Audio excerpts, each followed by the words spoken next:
بله تماشاوان جا بگومان و پرسه که گرینگ جبرکو سوریه دو قناغ و گوهز دایه بگومان قناغین و گوهز قناغین گلکین هسکارن لولاتان جبرکو د چارچوبه قناغین و گوهز یاساو رساین دمکی هنه د چارچوبه یاساو رساین دمکی دا بگومان دا صلات ایتی تبلیغ هفی دروز ببری خب کنه سوریه پشتی چند ماه کان لنا مناسب حتی آنها پیتری 10,000 مروفان هاتنا کشتن به هزاران باوی که میدانی هاتنا بدار وکرن تصفیه حساباتها روشه که تبلیغ فیه دوی چارچوبه دا بگومان پرسا کردان جیل سوریه البته ایکش پرسن زق كل نافچه هي برسا كردانه برسا كاسات صاليه حتى نهاجيك باويكي باش نيزيكي في برسي نبنا ولاتن سردستين دفري دما كو غهارتن جي شي دبن كردا قازا ما فين خوين دسبيكي جي ديكن او جاردن لكردان دترسن بحثا جدا بني ديكن خو كردان قد ما دا قازا جدا بني نكر ياو دي فاكتو سايكس بي كردان قبول ديكن ليد بيجن قالو امجي ملتكين هي اخا ما ناسنا ما چاندا ما ديرو كما ماجي قبول بكن هين همو اول دارن دچارچو في دينو ياسا ورسايت ارض اسماني ما في يبدأنا ما بو جد ترسن نفانا كمية هجايا لدور فيكي برئيس إبراهيم بروه عندما كوميتانا بيوندين درفة يا أنا كسين هالس تدقي ميفانا منه كايك إبراهيم تو بخير بي سپاس داخواني نحمد الشرع صبارتي روشاوية كردستاني في ما كرم بوجود أبوني از بوارم تتاقب كريا دوشف سرنجاته براستي من أخفتني سروك سوريا بجهداري كر لسر حم آلية يعني إيه آلية ناف دولتي جي يه هريمي جي ويه ناف خوي جي ده مسألة تایبەت بە کوردا یانجی پرۆبلێمێ نافخۆیی دێ ئەس باوەرم هەنێک تشت هاتن گوتن باش لەسەر ئاوا دەبێ یعنی یەکەم جار سەرۆکی سووریا بەحسا سەرخۆبوونێ دەکێ دەبێژە سەرخۆبوون زەحمەتێ یانجی جدابوون زەحمەتێ ji ber hinek nemûnetînê û em wê jî dizanın yani tu welat bê îrada duwelî سرخوبوني خو نستندن يعني دما سوفيت جي پرچبو يعني پشتي حرب عالمية يكي سوفيت جي وقتي پرچبو يوغوسلافيا جي تشيكوسلوفاكيا جي إرادات وليد خواست نجي شمزن دوان ولاتات هبون يمجي آنها مسألة جدابوني وسرخوبوني أم هنكي دينن كيلككي إيرو قناغك وجهز د سوريا هي قالك تشتي نوب قرآنية ملت کرد د 100 سالیا داوید هاتی پاشگوه کرن دوان 15 سال شورش سوری ده کردا د کاریبو تفگرا سیاسی کردی د کاریبو گلک تشتا ده هم هندری سوریه ده هم هریمی هم ناف دولتی دنگ کردا بگینن خلکه آنها حکومتا و گوهیز یا گل سوریه هنک درفت و دریوه کرنه که ام دکاربن دانستندنه کی جبو مافی خوبکن تشتا گده دستورت بیدانی و دبهوریا من ده اوه گرک yani çe şanda konferansa Kurdi ya go 26 Nisan'e çe bu yanji encümena niştimani Kurdi mesareki leser daxwaze millete Kurd bizutrin vakt be devlete rveken جبر آنها قالك تشتي سازية دولتي تين دانين بيقومان نصدي صد بالديمقراطية تين دانين هنك تعيينات تيد هنك أو هنه ليد بيشاروجي دي وإف سازية تين دانين ودستورة كيش سوريا ردينا هاجر أم دي دستورة ببحر بمينن دي بقى صد صالك يدنجي أم ببحر بمينن كواتا قالوا تقولت يعني هنا آلية روشافية كردستاني كدا خازا جدا بنيتي نا بيقومان يعني يكم جاري بلكي لخلقي سويدا بشتي كوم كوجياغ تشيبوي بحثا سرخوبوني هاتي كرن يانا تكهسكي نكردو نبلي كردا دعوة سرخوبوني يانجي پرچبوني جخاكا سوريا نكرن لي اف آخفتن يعني بمعنى كي قوتن بيقومان ام لوي نسكنن ام هرن دانستندنه بوقتي سروكي دولتي دبيجي دبنيا سرخوبوني ري از حاضرم هر تشتكي مناقشه بكم جرك ام هرن لوي دريخن ام يعني او در قالوا بو حتى انها لوي درينا خسكي كونفرنسي كردي شي بو يلي فجر ده من دم دا يعني زيدتر وقت من شوبيني كاك ابراهيم وكي برسا كي سربازي زيدتر روشا في كردستان شوباندن بنمونه فرمانداري هسدي دقل شرع ركفنا دكه برسا كردان برسا كي سياسيه نبو حتى ناشان دكي سياسي نشويه جامي او غلطي ياغو د ناف دست كردا د چيبو گرك برسا كردي نكتا دست عسكر ده گرك سروكي هسدي لسر برسا كردي تو امزه نكر بايا گرك شاندكي كردي دوزا ما في ملتي كرد كربايا وقتي ام تين وقت ملتي كرد ام ندروج باكورو روج هلاتي سوريا دانه ام لسر نقشة سوري قشي كرد هنه وهجماركي مزن هي وقلك دفر درفي ريفابريا خسر هنه اف دوزكي دوزا ملت نتويد دواد سوريا دي غلطي قلكي مزنه ام دروجهلات وباكوري سوريا دي بتشوق دكن او روجهلات وباكوري سوري بيغما ناتهامك وقت رئيس سوريا بيجي ولا كي بيجي بشكي بلكي براني عربنجي او خلقانا كارن ونرتيا خو بكن لام كرد هنكي لسر ما في خو دكاربن بتايبت باخذن ام نكن مشكله خلقي سوريا تفدي ام بشكي سركنش سوريا ام نا يعني ام دخوازن حمو بيكاتيه سوريا ما في خوبستين لنا امي ما في عربا بدن كواتا او انها هاتي او بيشاتن كل سوريا هي او دا صلاة كل سوريا هي قالوا هيم بالدار فتك دبينن كواكير هيم كنا بيش ما فين خو بدز بخل يعني دي سانجيك اراده كاي بيسنينا كوچارا سيما فرسا كردان بك انا ها اوان حطانها باليه سياسي ونشتنه كيماني قلكي زور يعني قرك ودا خاسكريه عم برسفنا دايه بلي يعني حر وقتي اما ما حسكريه ما قوتي قرك بنونري حقيقيه ملتي كردر كومبون تشبن وجبو ما في ملتي كرد بيچاره سركرن باشي بشتي يعني شاندا هف بش تشبو شاندا هف بش دوسكريه لي او غريك لكو تشبويه دانو استندني اي قصد اي ريجيمي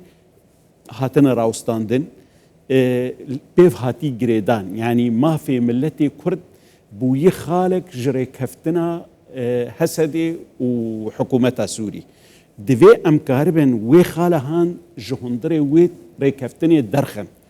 يعني تعدكي زور دكي جحمتشتي ما في ملتي كرد بشون دتي آويتن حتى جي چاره سريع عسكري بحمد دنيا ده مرر كفتني سياسي دكي باشي مرر كفتني إداري وعسكري دكي غلطيا جهسدي كتي جشور كفتني عسكري خص بشار كفتني سياسي ده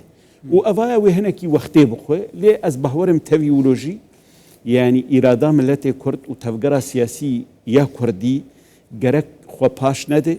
وكارب حر وقت الدريخ وجرك أم لدمشق وك شريك روني يعني أم خدوري يعني جبر أو هيفي يان خونكي خلككي جوا عالمك بي دولتك جمر آفا بك هجر بريارك ناف دولتي هب سوريا برشبكن نايم بمنا شوره جبر ولوجي أمجو خو بندي كسكي سوزي كسكي يعني أمريكا بأوروبا بيان تركيا بيان إسرائيل بيان إيران بيان كوبا ام خوبندی وان سوزانه هیلن ام هرن لدریه شامخن ام وقت بک هاتیه ددواد سوری ده ما في خو دوز بکن چاوا کاربن دستور ولی البته کاک ابراهیم تو جزانی یعنی کردان پشتوانی جهنه فرانسا پشتوانی اندیکه گلک باش آلمانیا دیگه حتی امریکا دیگه لسر اصلی نافخویی که سروی بارزانی داخوانی هری داویه صبرتی روشاوی کردستانی تدی چابو که اوت دبی چارچوبی دا گلو يعني تدخ جركه يعني حتى انها والين سياسيين روشافي كردستاني استراتيجي نقشه ريكني نقلوا شا تعامل الجيل الشامي بك ان جارنا جداي دنا برامه وقت برجوانديه ملتي ما وبرجوانديه دولتها تشيد به بيغمان امريكا بفرنسا باف دولتانا رولكواني جلكي مزن هي ليه هنجارا او يعني اولويات اوان اوان دكافن بيشيا برجوانديه بيكات ياده دكافين بيشيا برجوانديه ملت عاده جبر ولو جي اما ام بيجن بشتي يعني شي صالي حكمي بحث درباس بو يعني اف درفتا انها هاتي جرك ام دكاربن دانوستندنكي بسوريار بكن بيج ام بمينن بندي كاوي امريكا بميني يا نمينه وفرنسا بميني يا نمينه ود بهوريا من بشتي جيت ريك هفتنك يان تفاهمك دنابرا سوريا وإسرائيل دي تشيب اف دوستي جيرو تدبيج دوستانيا كردا دكنو او دكن تيشوان لدفره نامينه جبر ام دزانج يعني مسألة بتايبت امريكا دولتك خرطة زلهيزة لي بهتري يعني برجواندية روجهلات نافين دي باراستنا إسرائيل هجر إسرائيل رازي ببج دسلات سوريا دبقى درفتك دن جارد نيجي حتى دو احمد شارجي كما بهوندي كوان دي ذهب دي اثنين امنيها ندقال اسرائيل كواتا دو چارچوبه اوان پیش هاتان دا تدبینی حکومتا بگویس هاتا چکرین بگو پرسیل کردان لپیکاتین دم بکه دستوری دم کی هاتا دانان يعني نبتني كردانجي يبدا صلاته حتى بريخوب كي برامن سوري تشبسري علويينا تشبسري دورزيانينا كواتا قالوا ابدا صلاه النهايه شامل تدبين اراده كي هي عقليتك كي هي كل سوري في الربيك حتى قبول بك ما في نوان دستبركه جرنتيا ما في نوان بك بگو من غلطيا هات کرن يعني كونغران اجتماعي يا گو دسبيك تشيكر كونغرا کی نکاری بو نو نرتياح مو خلق سوري بك خلق کی 2 ساعات 3 ساعات درونين وبريارك يجبو پیش روجا سوريا بستين تشتكي ندرسته گرك ليفا گرك بكرن يعني هم د كونغرا نجتماعي دي وقتكي باجي بيدان د قناغ و گوهز دي دوی دانستندن به هر پیک هاتی کیره د هندری سوری ده چه ببیش بر ظلمک لخلقه کی بویه و هر خلق د هندری سوری ده بجداری چورش سوری کر هنه کیویه وی هبون گسبه دکاره د سوریا ده مافی خو ورگره چنا به سوریا یک رنگ به سوریا یک رنگ نه قبول کرن نه سوریا تی قبول کرن نه ج علیه ناف دولتی تی قبول کرن جبرولوجي أنها يعني هناك قافي قهاتنا آفيتن ليفا قرق ليدوي يعني چه إعلان دستوري به چه أو كونغرا نجتماعي به ليفا قرق جير قرق قارب تصحيح بكوي مثلا كواتا هالبجارتن جي دريدانا باكور الروشالات سوري حتى سويداجي لهالبجارتن بجدارنا بن دچارچوبه هالبجارتن دا بشرعيت بدامو دزگهان بيتا دانا كوتا گوتي دستوري که هرتميجي بدروس كرن بايكوت كرن و بجداري كرن بو كردان گلو چارا نویسان دچارچوبه قناغ بيت يا سوريا ده تشاد بي أدبجم باش بو يعني تشتاق يعني فرض نكر يعني خلقك هالبجارتنا مثلا دوريق إدارة ذاتي ليني يانجي درزي ليني يعني غلطي بو حكومتي خلقك جبا خدانيا يعني أو باش خستنا لوان دورا جبو نيتا چاره سريكي لی بگومان هجزو چاره سر نبی و دوی پارلمانی بیچ تشکیل کردن هنگ بریار در کهون سبز زحمت لی وگر چه ببه از به گرک يعني دقناغ کی گلکی زوده يعني هم لدورا دبندست قصده ده يعني جد دبندست درزياده دوی نونری وانی رسن نونری خلقی و دوری د پارلمان سوری د جخوا بگرن اگر بکرتی او همو فلتر دانه به حال بجاردان پیوست نظام چنه با و چه با و حتی دیمایی که چاد بی انصت اندام جاریه سروی سوریه و دینه هل بجاردن او يعني ام بيجن هالبجارتنك ولاتكي قشر در كتي بيقومان دفي رنجك يعني توافق لسرب به يعني نا سروك تاني تعيين بك دفي توافق سرتشب ولاتي قش حربي درت كيفن ونيفي ملتي ويل درفانه يعني هجمارتن جير دفي خلقك دفي بشداريه قد انتخابات بك هنجي يعني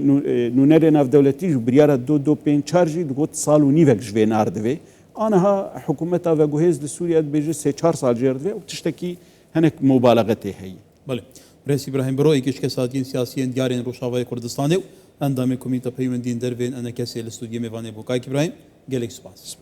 سباس.